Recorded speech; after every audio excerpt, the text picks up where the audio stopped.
This brings us to the conference's main event. Encountering John Vervaeke's work changed my life. I've been toiling away at a system that worked to achieve what E.O. Wilson had failed to do, which was build an effective bridge from physics and biology through psychology into the social sciences and humanities. When I listened to Awakening from the Meaning Crisis, I realized there was a fellow traveler who had also climbed the mountain and saw how to achieve a synoptic integration. John's Neoplatonic 4E cognitive science vision is absolutely brilliant. And we have shown in our various cognitive science show series that our perspectives fit together like hand in glove. Indeed, I would venture to say that the knitting together of our views represents the best example of a meta-theory arc achieved to date. I think the combination of our views connected with various visionary leaders assembled here today enables to give our hope that major advances are occurring in achieving consilience. And so now it is my great pleasure to introduce someone who is an important inspiration to so many, someone I'm proud to call my academic hero, someone who is leading the way after Socrates to show us how to get out of the current wisdom famine and level up in the 21st century, my good friend and philosophical fellowship, Professor John Vervaeke. Thank you, Greg. That was very, I don't know, I'll just thank you. I hope I can live up to that. It's, of course, think the same of your work, and I am glad we have found each other. So everyone, I'm very happy to be here. I'm going to give a challenging talk. I'm going to say that right up front, because I want to give a talk that tries to get at the nuts and bolts of what we're going to need for everything else we're doing. It's ambitious, and this argument is also preliminary to a degree. My hope is that we'll work it here a bit. That's what conferences are for. And then I'm going to take it into a series that Greg and I are going to be doing called Transcendent Naturalism. So that's the state of the talk, and that's the degree of challenge I expect it's going to confront you with. But I hope that I can lead you successfully and clearly through it, and also inspire you to undertake this project with an appropriate kind of confidence. That is the main goal that I'm after. All right, so my core proposal is deep consilience, the kind of consilience that would legitimate and afford the cultivation of wisdom, is a consilience between science and spirituality, broadly written. And I will propose that that will not be realized until we can make a case for strong transcendence. Greg invoked it a minute ago. We can transcend previous sensibilities. Okay, until we can make a case for strong transcendence that is developed and defended within purely naturalistic terms. And what do I mean by naturalistic? Naturalism is the claim that we are only allowed to build our explanations making use of the entities, the laws, etc., given to us by the natural sciences. So first thing you should ask is, what do you mean by strong transcendence? I mean a transcendence that is more than a psychological process. It's one that has epistemological and ontological import and impact, such that the process of transcendence is not only psychological improvement, perhaps like what you see in Jung, but is also importantly reality disclosing. It discloses reality. It provides to us truths that are otherwise inaccessible to us. Now, in order to do that, I'm going to propose to you a notion of extended naturalism. Current naturalism is you are only allowed to propose things that are derivatively consistent from the results, the entities, etc., given to you by the natural sciences. So you can't, right? You have to do something that's derived from physics, derived from chemistry, derived from biology. And I propose to you that that is not actually a sufficient account, because it is a mistaken view of how explanation works. Yes, explanation does derivation from your premises, but it also has assumptions that ground and make plausible your premises. This is something we've discovered. Therefore, we should extend naturalism to not only what is derived from our sciences, but what is consistently assumed by our sciences. Now, I'm going to give you something that is presupposed by all of our science, and it will sound trivial to you, and then I hope to make it clear to you why it is absolutely not trivial. One of the fundamental presuppositions of the natural sciences is that natural science really exists. That's it. That's all I'll need. That's the fundamental presupposition. Okay, I will argue that strong transcendence is plausible within a purely extended naturalistic framework. So how will I do this? I will do this by providing a convergence of arguments.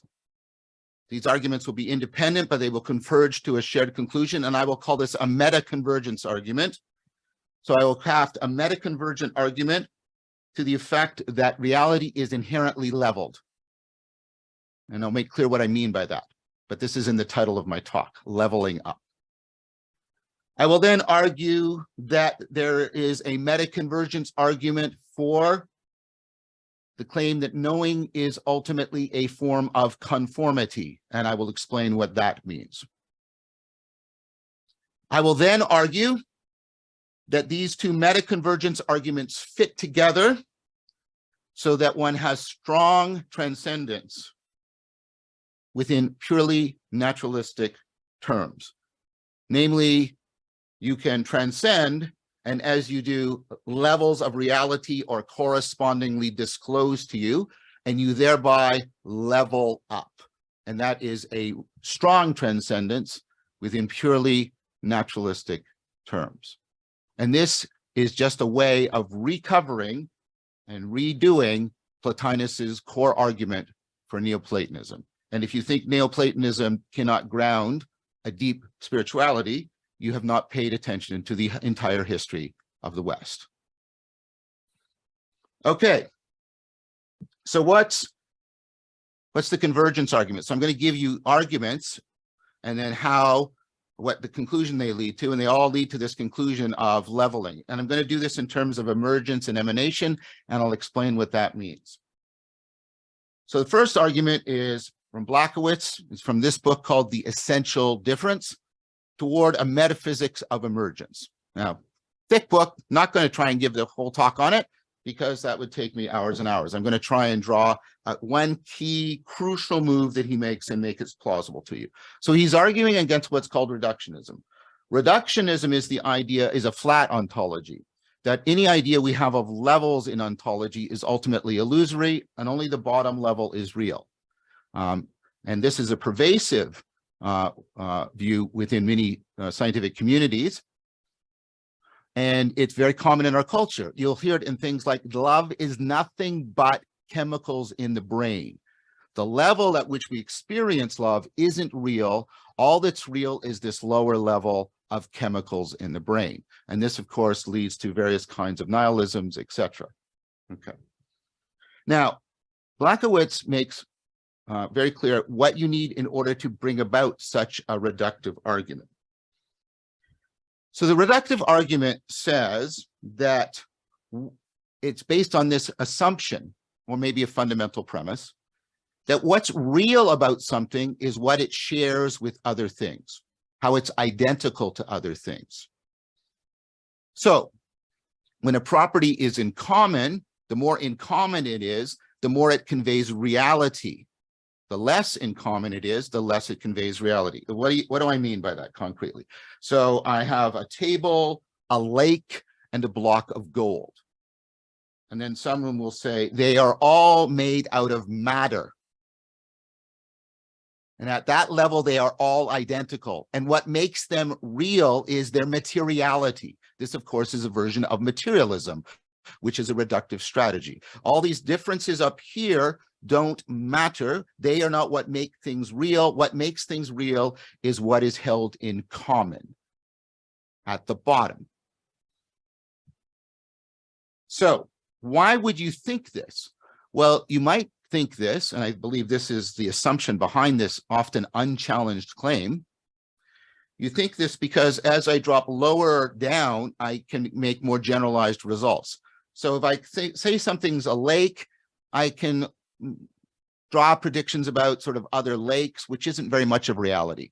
If I say it's gold, that's a bit better. I can draw conclusions about gold. But if I say it's material, then I can make predictions about all kinds of reality. So I get what's called a generalization. And we like that because it means we can increase the amount of things we can explain. I want you to notice that. What's legitimating that is the sense of we're increasing intelligibility, we're increasing what can be explained, and therefore it's more real. More real means more intelligible, and more intelligible means more generalizable, and more generalizable means that which is held in common by things. This is the core argument under reductionism. Okay? Now, there's a tension in that.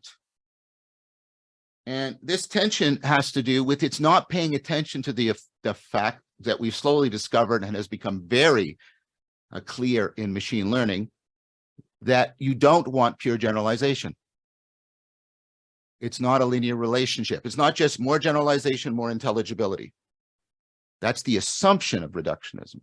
But there's actually a generalization discrimination trade-off. Discrimination is when the differences between things matter. What does that mean, John? That's very abstract. Okay, so here's one prediction. There is stuff near me. That prediction generalizes. I can get so much confirmation of that. Now compare that to there are books near me. Now that doesn't generalize as often, but I actually need that in order to retrieve my books. See, discrimination means your generalization isn't vague, meaning it only fits in a causal manner loosely to a situation. Stuff doesn't fit me well causally to particular situations. I need discrimination. Another way of thinking about this is generalization picks up on what is the same across context, but discrimination picks up what is specific to a context. It makes you context sensitive. And intelligibility is actually balancing between what's context general and what's context specific so that you can causally interact with your environment. And an experiment is about trying to get the proper causal interaction with your environment. See, there's a fundamental mistake at the heart of the reductionist idea. Let me give you an even more concrete example. When I take off my glasses, things blur together. I lose acuity. I lose the differences. This isn't a better state for me. I can't interact causally better from this state. I need some differences so that I can actually get the right trade-off between generalization and discrimination. And what does that give me? The best capacity to make sense of my environment. That trade-off optimization is actually what puts you into how getting the most intelligibility and therefore the most realness. Let me try this another way. These are hard arguments. They're terrifically abstract and probably, it's only a twisted philosopher, cognitive scientist like myself that would ever consider them. But let's try it another way. As I go down reductionism, I get to more and more how things are identical. So if I go deep enough in the block of gold and the table, I'll just get down to quarks and they're all identical. Okay. I lose all the real differences, or as Blackwood puts it, all the essential differences. Why is that problematic? Information, and I mean this in the technical scientific sense of information, is a real difference. In order for there to be information, there has to be real probability differences and real alternative differences. So for example, if I flip a coin, there's two real alternatives, heads or tails. And then I get information because I've ruled out one alternative. So I have a probability distribution, 50-50, that's real. And then I rule out one of them, one of the alternatives, and that means I have one bit of information. That's what a bit of information is. When I roll a die, the probability is 1 in 6, real probability, and I rule out 5 of the alternatives, so there is more information there. Information is essentially difference. It's real difference. Without real difference, there is no real information. As you go down, you lose real difference, you lose real information, which means you actually lose intelligibility. Okay. Yet realness is actually judged in terms of increasing intelligibility. Okay. We need the essential differences that are constitutive. Information relies on essential difference. The differences are essential to it existing. No differences, it doesn't exist. Information is an essential difference. And we're coming to the conclusion, even within physics, that we have to be informational realists, that information is a fundamentally real thing. And it's because of arguments along the lines I've just given you. Okay. We need the essential difference within information to exist so that intelligibility and therefore knowledge are actually possible. Science, by presuming that natural science exists, you are presuming that real knowledge actually exists. But for real knowledge to actually exist, you need real information to actually exist, which means you can't have a pure reductionism, a flat ontology. Conclusion is there must be essential differences, which means the differences between lakes, the differences in matter between lakes and tables and blocks of gold make a real difference. That's what emergence is. That's emergence, when the differences are real and they really matter to your ontology and your epistemology.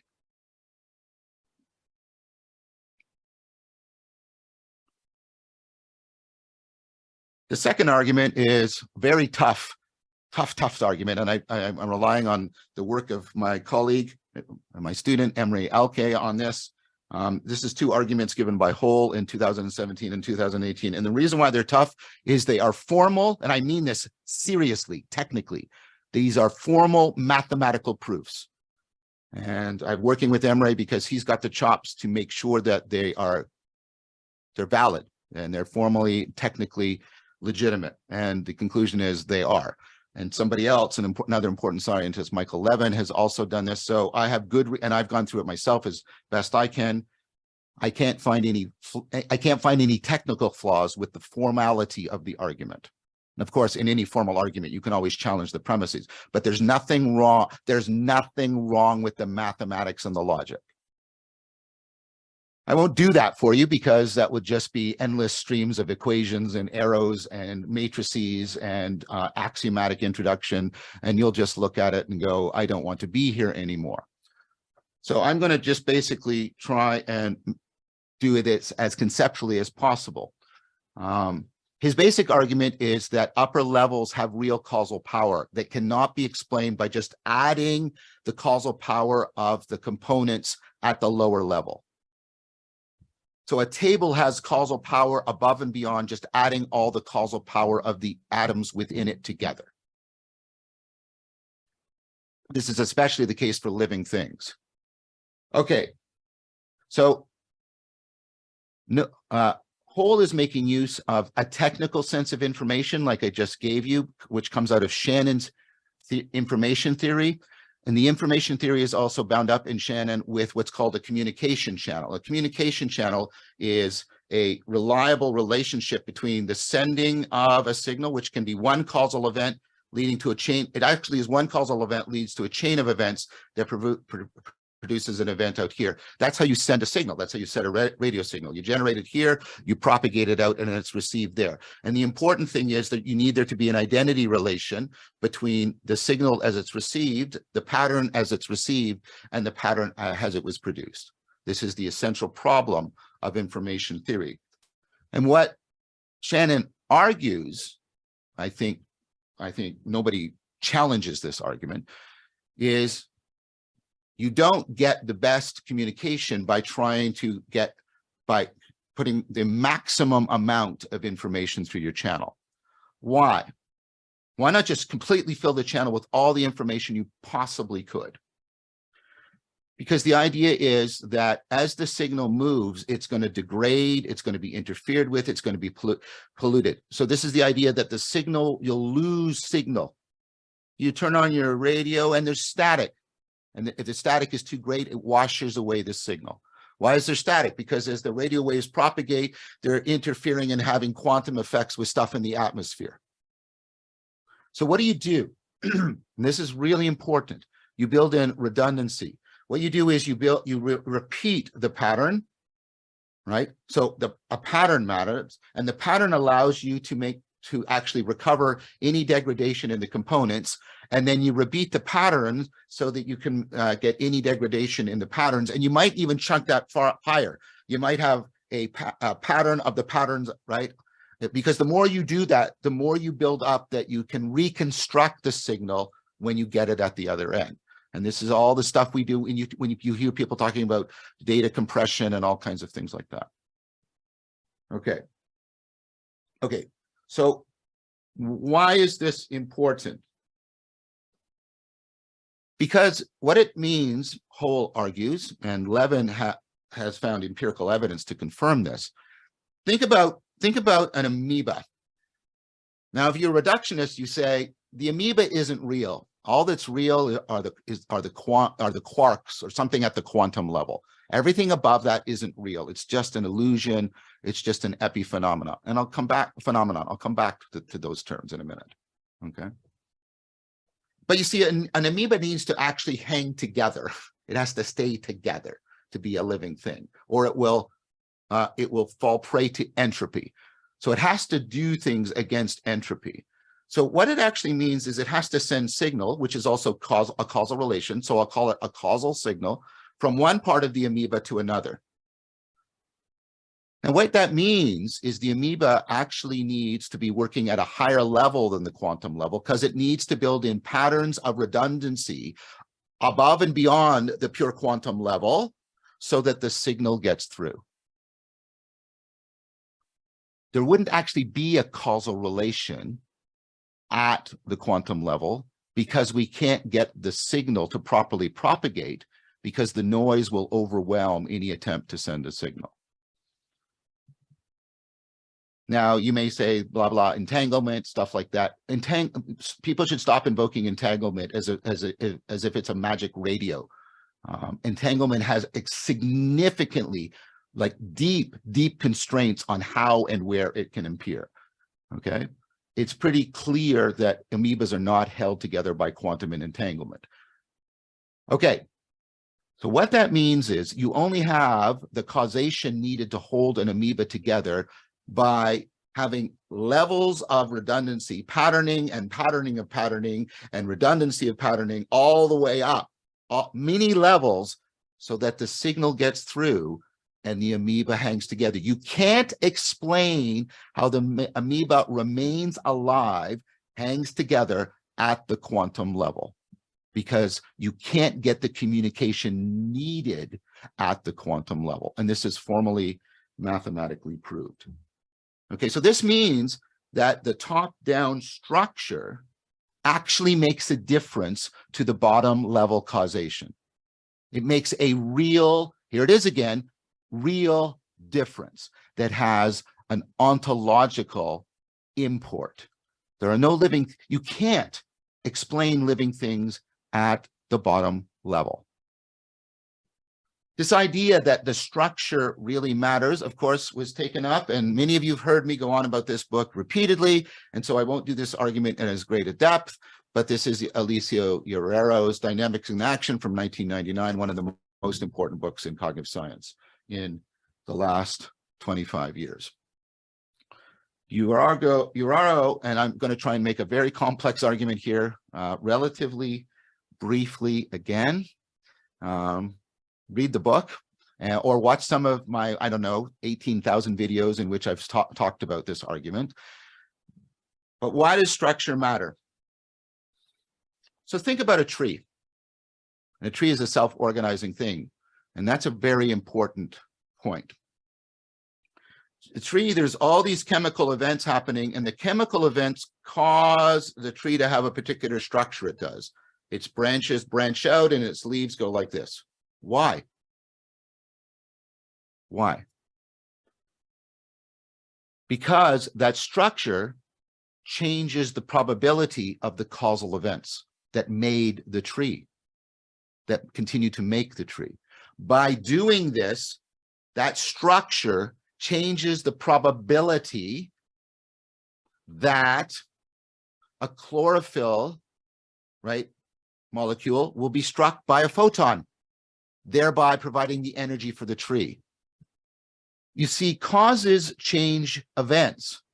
Structures change, or as Uraro puts it, constrain the probability of those events. So look what happens. You get causal emergence up to create a structure that emanates constraints down, changing the probability of the events, so that events that are highly unlikely outside the tree, photons striking a chlorophyll molecule, highly unlikely outside the tree, are highly likely within the tree. That's what the structure does. There's bottom-up emergence, top-down emanation. That's how structure operates. That's how it makes, here it is again, a real difference. A real difference. For me, this goes to the fact that intelligibility is ultimately grounded in relevance. And relevance is a trade-off always between the identity between things are irrelevant, and that means even causally relevant, and the differences between things are causally relevant. And there's no right answer. Either one of those poles is insufficient. It is the polarity that generates the intelligibility, not the poles. You can have the complete inversion of our flat ontology that says only the upper highest thing is really real and everything below it is an illusion. That's a kind of Gnosticism. And by the way, materialism has no argument against Gnosticism because they're just inversions of each other. Every argument you go for reducing this way is logically symmetrical for an argument reducing that way. Okay, but the point is they're both wrong. They're both inadequate. They both actually undermine intelligibility. So what have we got so far? We've got Blachowicz' argument, and then it even led into Hole's argument, which even led into Uraro's argument. They're all converging on this emergence emanation framework. This gets us to Wolfgang Smith's argument. He's made it in many places. I've had the great pleasure to talk to Wolfgang Smith. I've had the great pleasure to talk to Michael Levin. But his book is The Vertical Ascent, From Particles to the Tripartite Cosmos.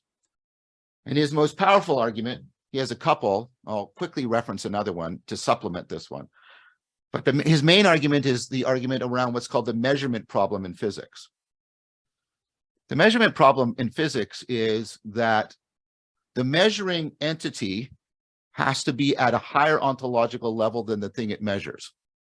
Now, this is frequently negligible to us, but it becomes more and more pressing as you go deeper and deeper down towards the bottom level of your ontology. Now, why is that? Why does the measuring thing have to be at a different ontological level? The measurement has to have a constancy and an integrity that the things it's measuring don't. Because if it varies as they and is inconstant the way they are, it can't measure them. So it has to have a property, it has to have proper ontological properties of constancy and integrity that the lower level doesn't have. This is a return of a Platonic argument, and it's called the measurement problem in physics.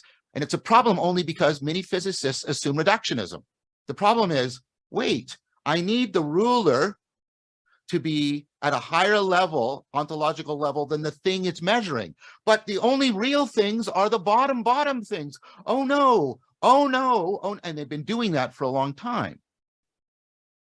Shows you how strong a grip the Enlightenment gap ontology has on us.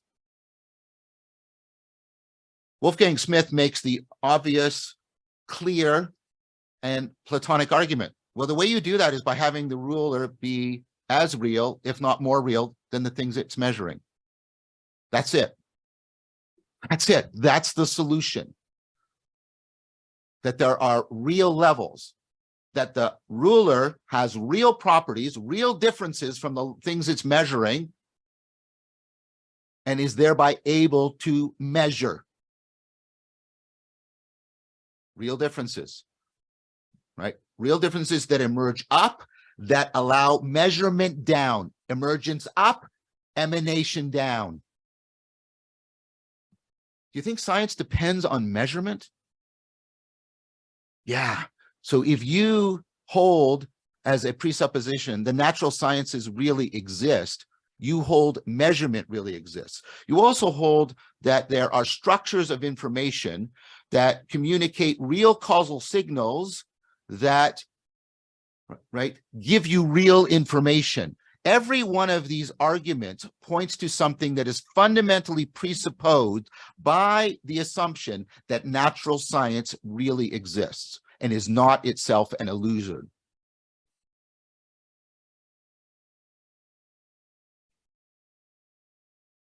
I'll just quickly mention another argument Wolfgang has, because if you drop this argument only works at the very, very bottom level, but it's still relevant. If you drop to the lowest level in our physics, and we're now looking like we're going to drop below space and time, and we're going to so we're dropping below quark space, and we're dropping into this probability wave collapse. And what the problem is, when you get to the bottom level, all you get are probability distributions. Probability is a category of possibility. Possibility is not actuality. And so you get this very powerful question: where does the actualization come from? If the bottom level is pure possibility, where does the actualization come from? And of course, Wolfgang puts the two arguments together. Well, the actualization comes from the emanation above. When you constrain probability enough, it becomes actuality. So I've given you a meta convergence argument. Each argument, I think, is a good argument, and they converge together independently, raising the overall plausibility to a very high degree, that there is real emergence emanation. They converge to an argument that I make that goes something like this. In order to do science, we need real information, we need real causal signaling, we need real structure, and we need real measurement. Therefore, if science is real, we need a leveled ontology. We need an ontology in which there is real emergence, real emanation.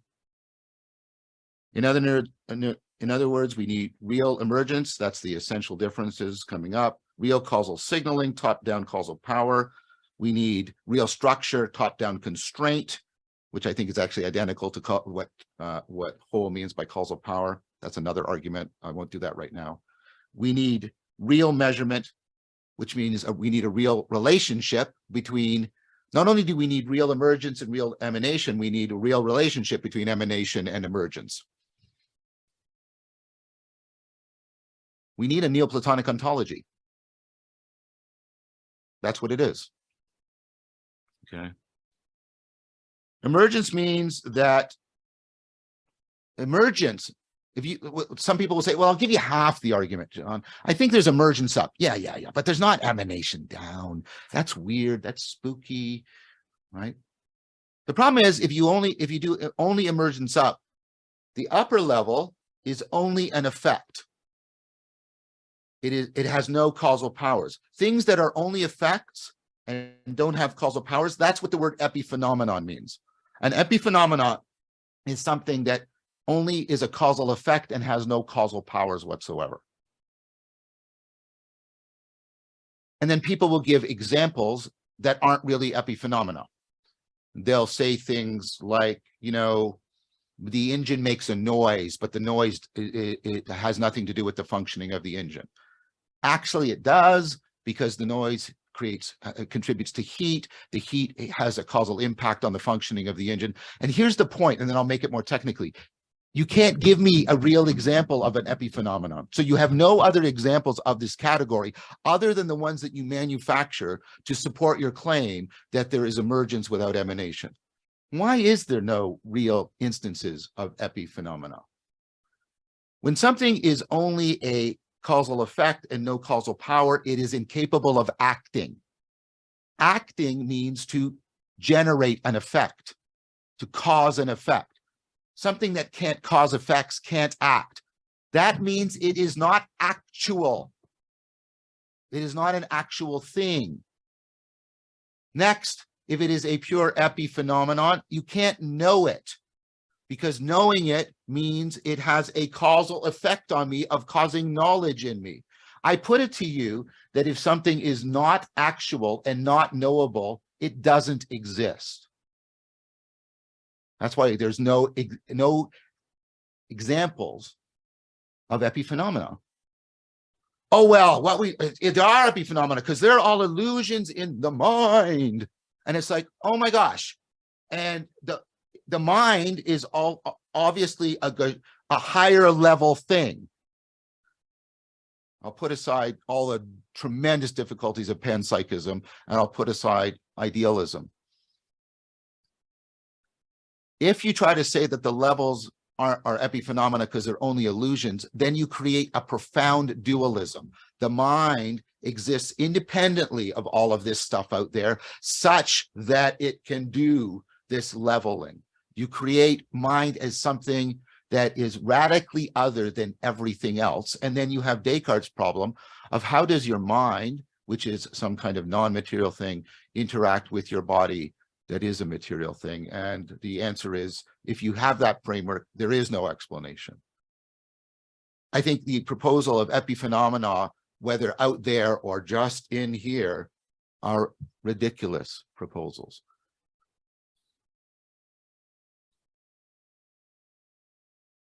Okay, what's the conclusion of all of this? It's my first meta argument, my meta conversion argument.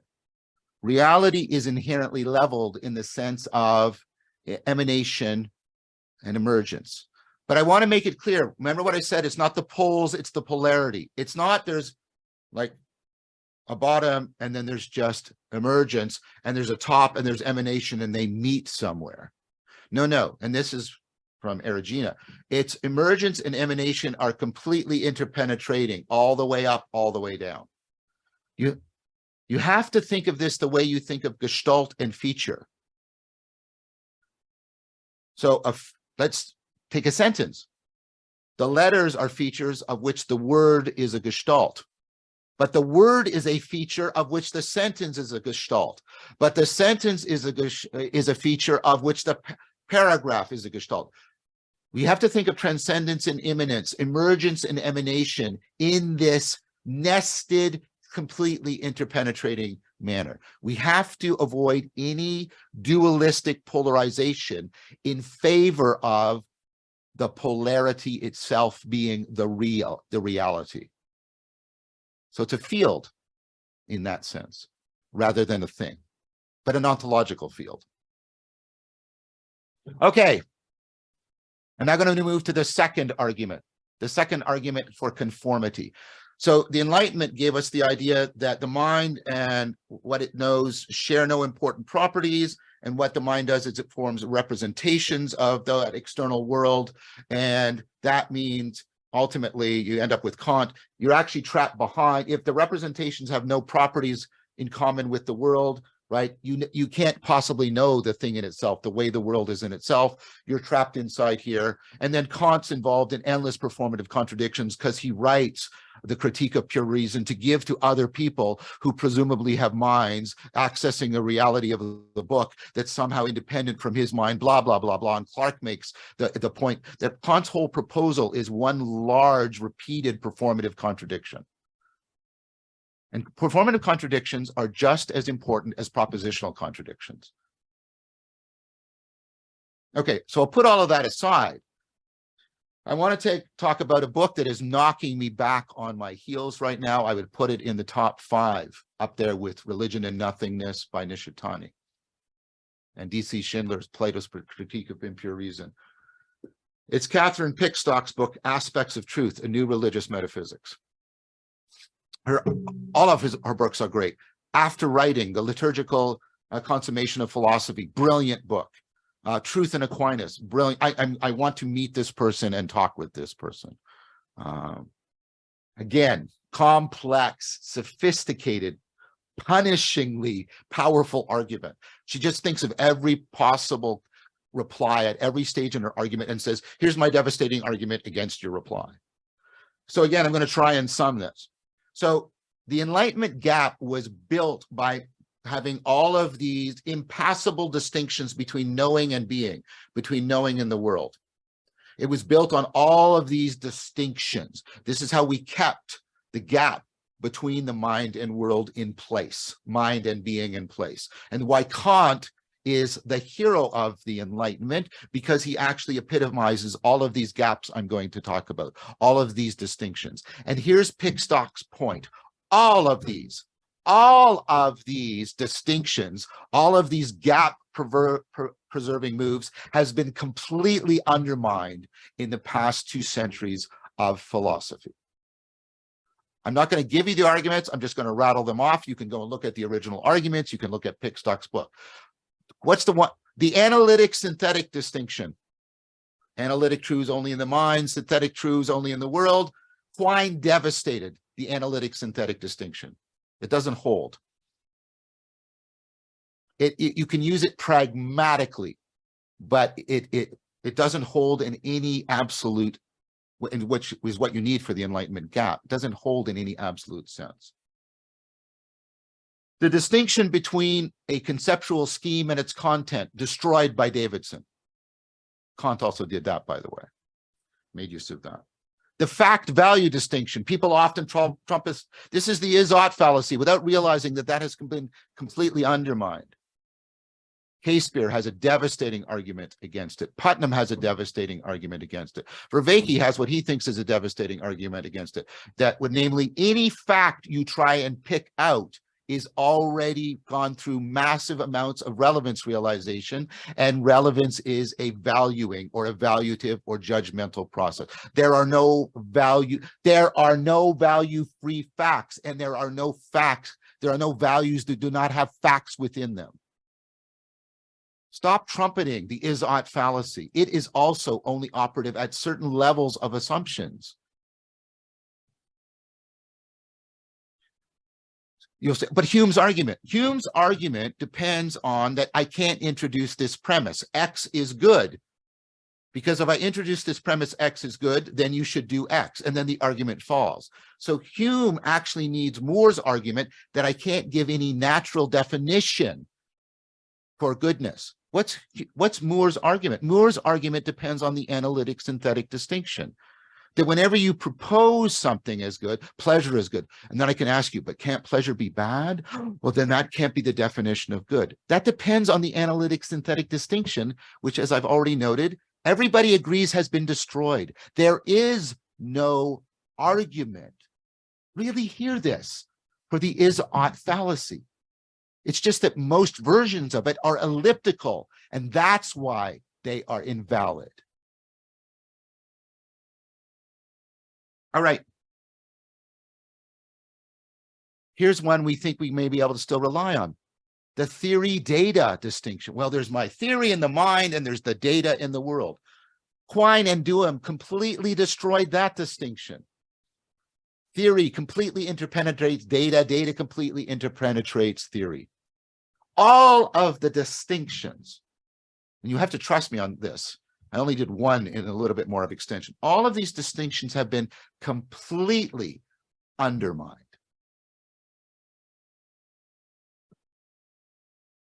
Well, maybe what we can do, the move that started with Frege, what we'll do is we'll create a third realm of logic, propositions in logic space. And that's the realm that actually mediates between the knowing and the world. And that keeps everything still distinct because logic is the bridge. And then you have, well, okay, well, what's the ontological status of logic? And you get, and then as they attempt to answer that question, you get incompleteness proofs, you get paradoxes like Russell's paradox, you get paralogics, you get all kinds of non-logical relationship between different logics. That whole argument only works as if something like classical logic is the only logic, it is both consistent and complete, it generates no paradoxes, and all of that I just said is false. Is false. Logic can't do the job you've set it to do. And again, this is now widely admitted within analytic philosophy. It's just that the news hasn't gotten out. There's no distinctions. There's no absolute distinctions. Things bleed together. You can't keep them apart by the knife edge of logic. That's collapsed as a project. Which means there's a real interpenetration of knowing and being. A real because you have no argument for that not being the case, and all of the current arguments point towards it being the case. Now, what Pickstock does is she actually says, and then she makes an explicit argument, that means you have something like a conformity theory. The conformity theory is the fundamental principles of knowing and the fundamental principles of reality have to be the same, or you couldn't get an interweaving. Look, if you'll allow me the analogy, and it's only an analogy, the shape of my hands has to be relevantly similar and built on the same principles in order for me to interweave them together. I like to use the metaphor of the grammar of knowing and the grammar of being have to fundamentally be the same grammar, or you can't interweave them together. They couldn't speak to each other. Now this argument from Pickstock converges with an argument made by myself at Ralston College. And if you want to see this argument in great detail, you can look it up. I was surprised that this has become one of my most popular talks because it's also one of my hardest talks. And it was about levels of intelligibility and levels of the self. And so if you want to see this argument in full, stretched out over 2 hours with a half an hour of Q&A afterwards, and to convince you that it's plausible, I invite you to do that. I won't do that here because, well, I would destroy the conference. So here's the argument in gist. Massive convergence from so many different areas of psychology, even though, as Greg has forcefully argued, psychology is fragmented, nevertheless, massive convergence that cognition is simultaneously bottom up and top down. It's coming bottom up from perception, it's coming top down from prediction, and this is not top bottom, it's top bottom like this, interwoven recursively, all the way up, all the way down. It's coming to fruition, for example, in the predictive processing frameworks, the recursive relevance realization framework that Greg and I have been building, and then the integration of those two together in a paper just published last year with Brett Anderson and Mark Miller. Here's a question I want to ask you. If reality does not have this grammar, this structure, why does cognition have it? Why does every attempt to get intelligibility, which is our measure of realness, have this structure if reality doesn't really have that structure? The opposite side of the argument, if reality didn't have that grammar, if all of that is illusory, then the mind is trapped within itself in an absolutely solipsistic, meaning the only mind that can possibly exist is only yours. Skeptical, you really have no knowledge possible of the external world. Specious, it only lasts for a second. Because if you try and talk about the memory of you, you're now pointing to things in reality that aren't within the mental space. Unless the memory is an illusion, which means you are an illusion and the whole thing collapses and you're back down to a species. Think about this. All that's real is a momentary blip of absolutely solipsistic skepticism. I put it to you, if your ontology leads to that, you don't have an ontology because it is inherently oxymoronic in nature. The grammar of knowing and the grammar of being have to be fundamentally the same. The contents can be very different. The contents can be very different. This is like the idea, which is sort of maybe coming to the fore right now, of Chomsky's idea of a universal grammar underneath the specific grammars, such that we can always translate English to French and French to German and German to English, etc. Not perfectly, that's the point. The specific contents can vary considerably, but they can be translated to each other because they share a fundamental universal grammar.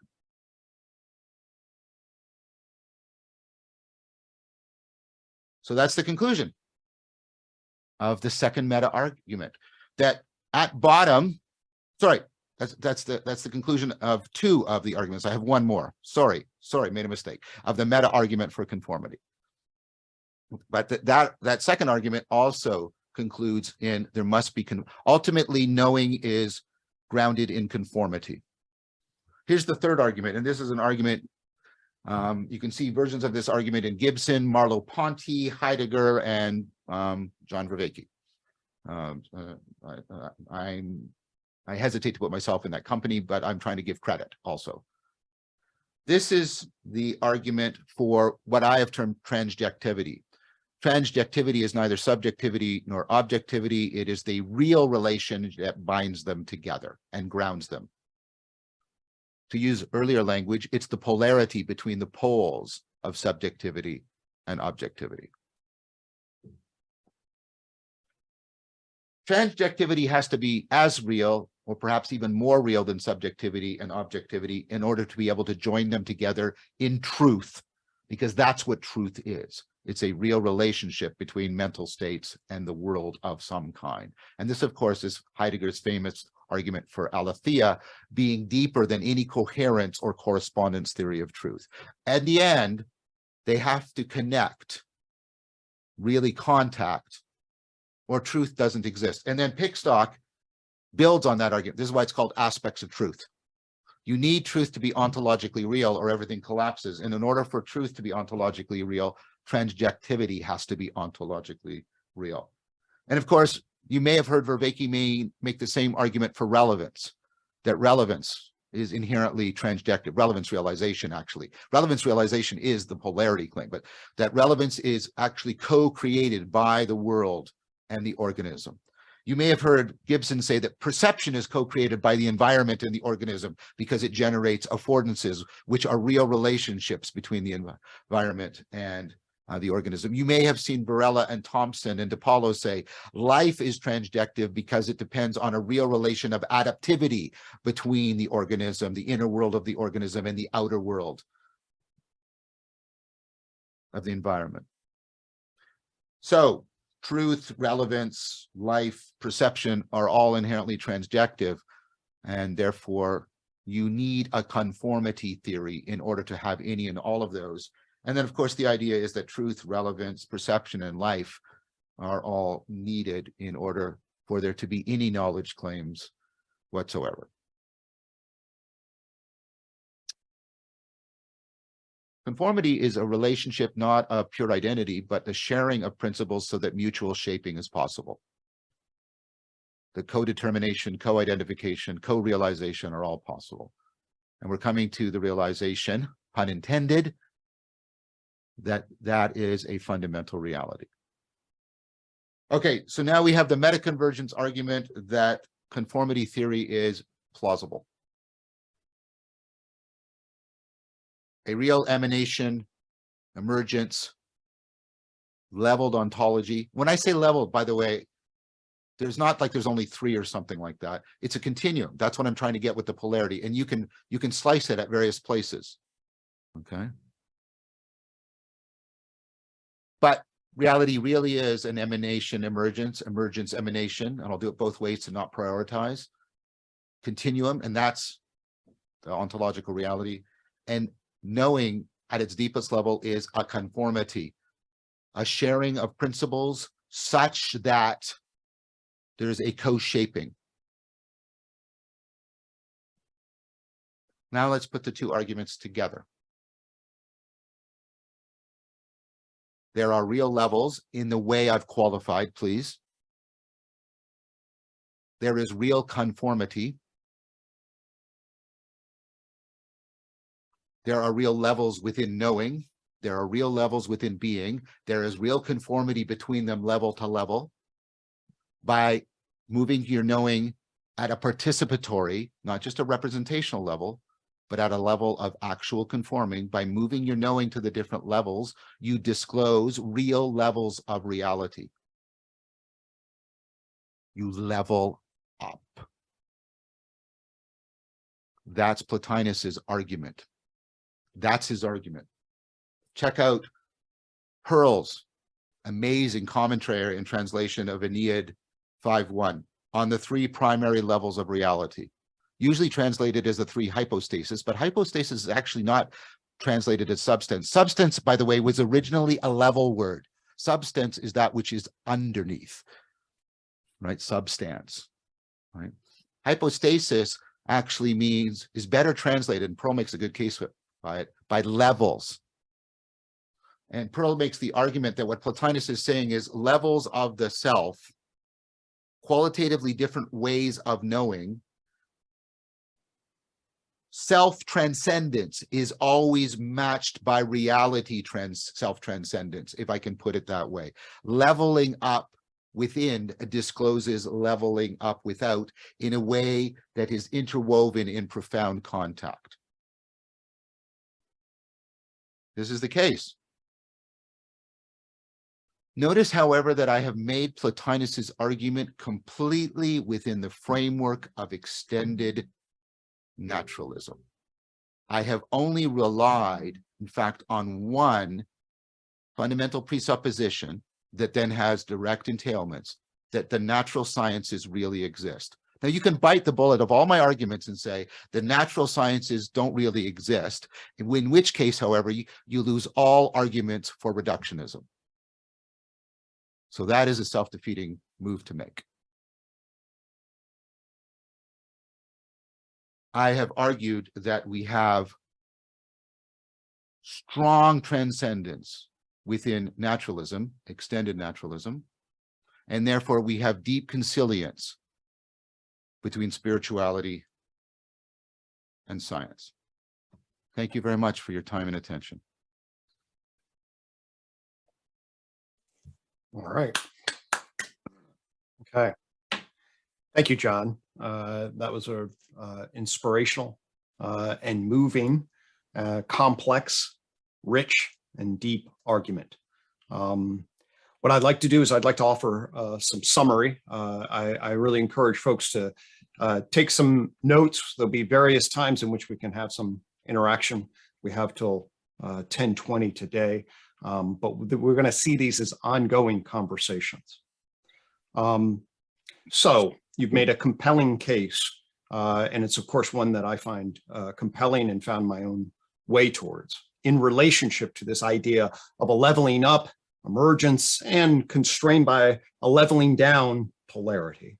It gives us rise to a new ontological structure, or old ontological structure from a Neoplatonic point of view, in relationship to knowing and being.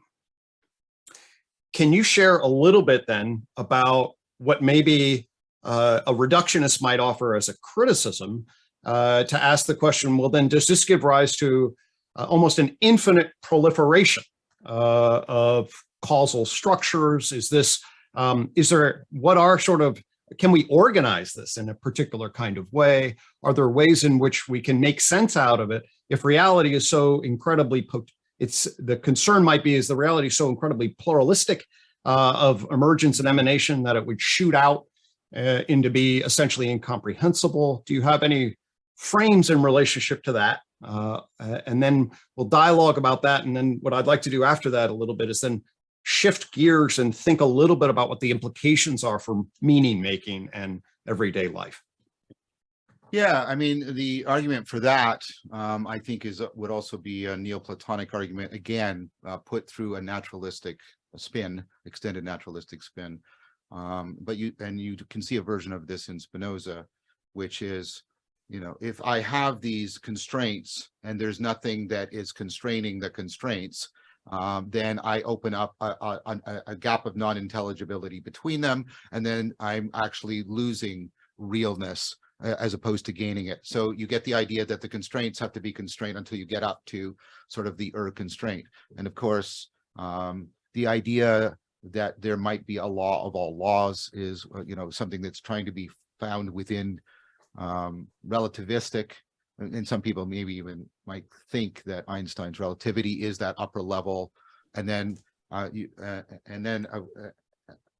that, of course, the problem we're facing is how do we get, I would argue, I'm not an expert in physics, but what I consider myself an expert in is problem solving.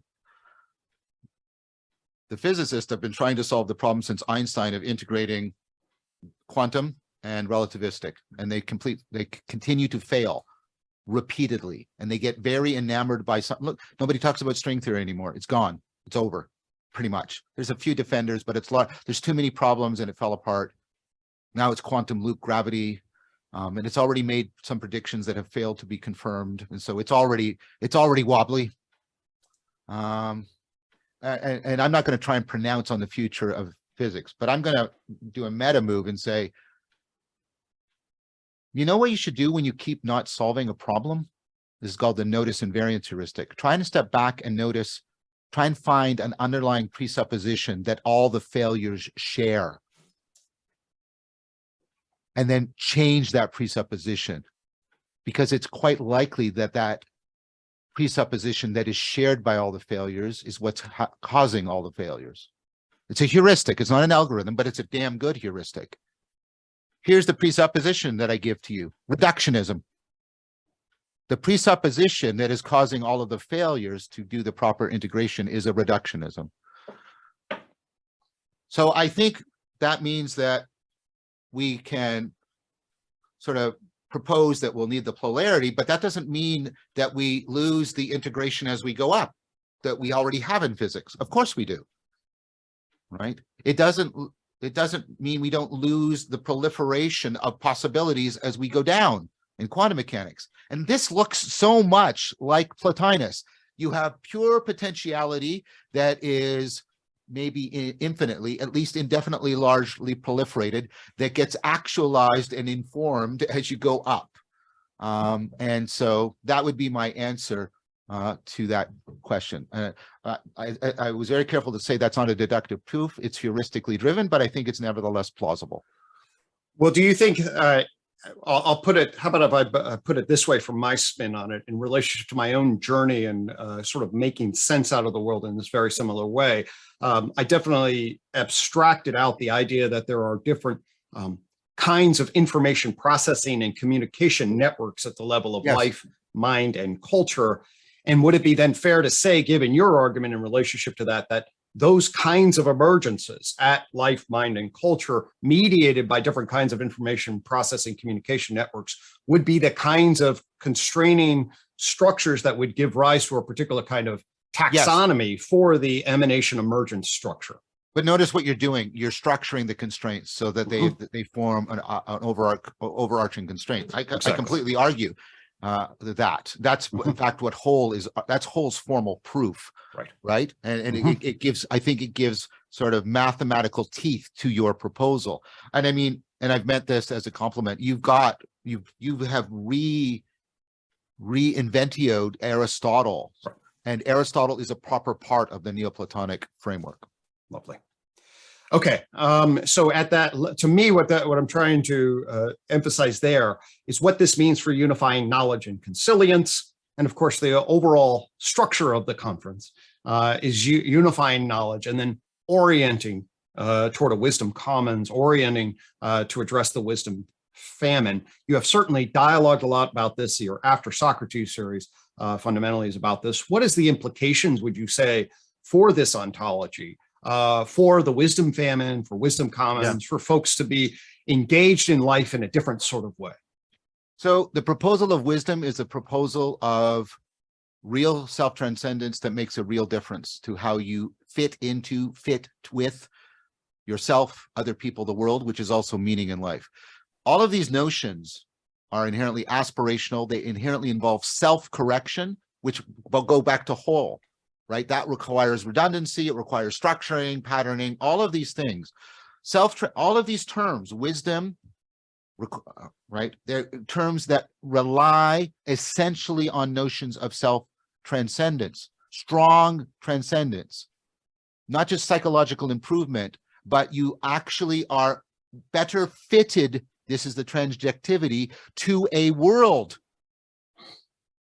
It's not just completely internal, like perhaps it is for Jung, at least early to middle Jung. It's all just like what used to bother me about Jung is, well, God is actually the self, and it's, oh, this type, oh, but in reality, it's just a little part of your brain, which is about this big, going, blip, blip, blip, blip, blip, blip.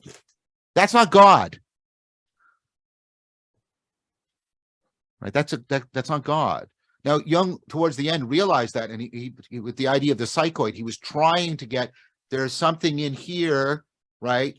And there's something out there that are using the same grammar, because he realized, I would argue, that he needed the transjective connection. He had to get out of his Kantianism because that God was too small, to put it in sort of a slogan. And so if we want real spirituality that talks about real self-transcendence and wisdom, real connectedness and meaning in life, real conformity, we need the argument I just made.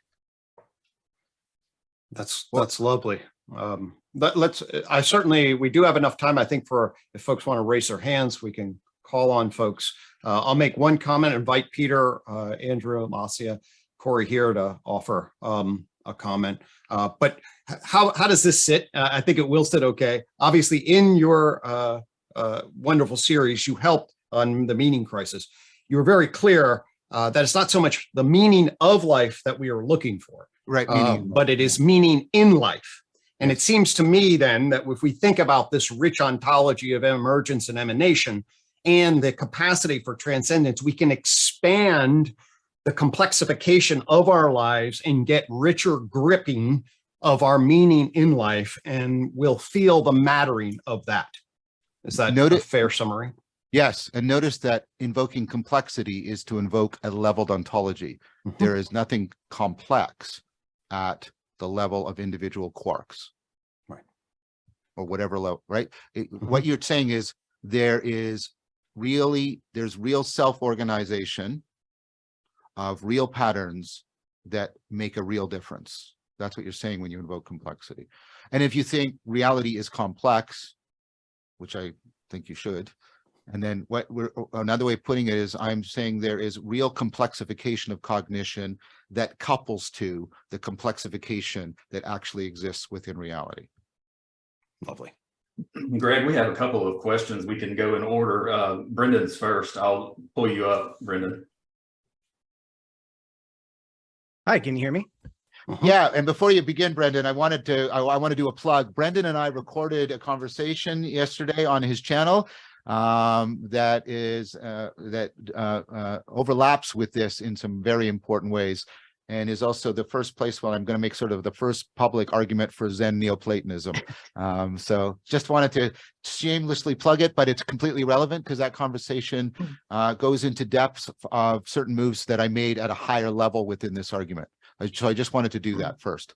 Yeah, thank you. And that was a great conversation. And this was a wonderful presentation. So thank you very much. This is excellent. And quick question or two questions that I think are kind of related. One is, you talked about strong transcendence, and I want to know if that is the same thing as or analogous to strong emergence, which has a kind of specific, definition in complexity literature. And then related to that is this notion of emanation that you're talking about seems to be very much this linked to the notion of supervenience, the notion that certain patterns of information constrain their lower level parts, which is itself, as I've encountered it, related to the idea of emergence. But you're seeming to kind of balance emergence with emanation. But it seems like the idea of emergence, as I've read about it, at least strong emergence, has in its very notion, kind of definition, that there is a supervenient aspect that is a top-down thing. So those are two questions that are sort of related, and no, strong transcendence is not strong emergence, because strong emergence is the proposal that there is no explanatory, no intelligible relationship between the lower level and the upper level. And that's what allows you to propose a kind of property dualism, so that there are properties at upper levels and properties at lower level, and there's no intelligible relation between them. There's sort of this raw, miraculous emergence. That is not what I'm proposing at all. In fact, I'm proposing the opposite. So in that technical sense, strong transcendence is a powerful version of weak emergence. The problem, I would then say, is most people don't know what the hell they're talking about when they invoke weak emergence, because they make a mistake. One, I think you just alluded to. Well, there's emergence, and all I mean by supervenience is just the result of emergence. No, emergence without top-down constraint, which really makes a difference, and that's ultimately what we mean by reality. The models of causation are sort of, what we mean by causation is reliably making a real difference. And right, if you have emergence without emanation, you have epiphenomenalism, and epiphenomenalism is oxymoronic. You can't leave it elliptically at only emergence and then tack on this notion of supervenience. You have to invoke an equally real emanation to avoid the epiphenomenalism. So that's how I would respond to the two questions. Wonderful. All right. Thank you very much. Appreciate it. Thank you. Those were great questions. Greg, do you want to do one more? Or you think we should stop? We'll do one more with Tyler, and then we can wrap it up. Okay. We do want to start around 10:20, so people have some time. Yeah, we'll bring Tyler up, and just remember, John will also be moderating another session, so I'm sure there'll be some question and answer there. Yeah, but ask questions about the people who are presenting. Right, please. I ask everybody to do that. That would be discourteous if we did ask me questions about my talk. Can you hear me? Yeah. Thank you. Go ahead. John, so if you go, what I might say are principles of a meta theory, could you please define meta theory as a term and a concept? I didn't actually use meta theory. I used meta argument, and so I would go it the other way around. So this is around notions of plausibility. Plausibility is built on the idea that the more independent, and this is a communication theory argument too, the more independent lines of argument and evidence I have for a conclusion, the more plausible it is, the more trustworthy. Why? Because if I only have a single channel, there's a good chance that the bias and the prejudice within that channel has led to my conclusion. But if I have independent convergence, right. But at some point I wrote down that you said, so meta, it was toward the end, you said, so meta theory is plausible. I thought I wrote that down. If I said that, I misspoke. And I apologize. I said, so you really meant the meta argument. But what I would argue is one of the things, but just let me finish. You want this convergence, and then you want elegance. Now, and what I've tried to do is give the trustworthy side. The elegance is now taken up by, if we get that consilience, we can then explain a lot of stuff, right? And when you have massive convergence and massive elegance, you have plausibility. So I think the generation of deep understanding, deep plausibility by doing meta arguments, meta convergence and meta elegance arguments is a proper part of generating a meta theory. Okay. All right. Wonderful. Well, we are at time. John, thank you so much for such a stimulating talk and for sharing your wisdom so broadly and across a number of different domains. I know we're going to have a lot of interactive sessions coming up. We got 3 excellent symposia coming up at 10:30 involving philosophy, visions of society and governments, visions of education. I hope folks check those out. John, you'll be in one of those on philosophy with Rick, Iris, and Chris. Folks, I hope you enjoy the rest of the conference. John, thanks so much for your participation. Andrew, Marcia, Peter, Corey, and everybody else involved in the program, thank you so much for helping. helping this to happen. I really appreciate it. And we'll be looking, folks, to give opportunities for people to share questions, and we'll try to get back to you on those if you didn't get a